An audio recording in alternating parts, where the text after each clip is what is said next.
প্রতিদিনের মতো আজকেও চলে এসেছি ধান কাটতে।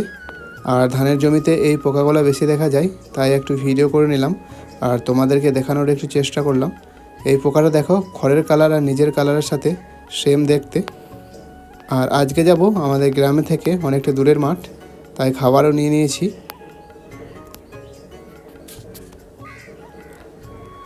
আর এইগুলো হচ্ছে ঢেঁড়স গাছ, আর এইগুলো ফুলকপি, আর এইগুলো হচ্ছে বাঁধাকপি গাছ। আর দেখো, এই মাঠে এখনও ধান অনেক বাকি আছে কাটার। আর আমি প্রায় আমাদের জমি চলে এসেছি, ওই গ্রাম থেকে অনেকটা দূর চলে এসেছি। আর এটাই আমার জমি, ওখানে বাবা ধান কাটছে।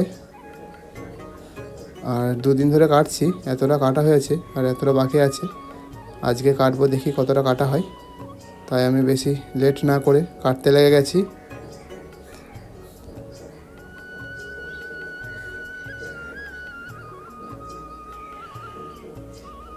তো তোমরা দেখতে থাকো।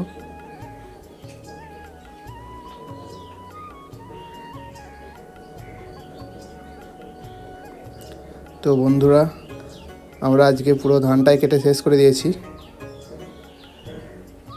আর এই ধানগুলো দেখো, যেটা গোবিন্দভোগ চাল হয় সেটাই ধান এটা।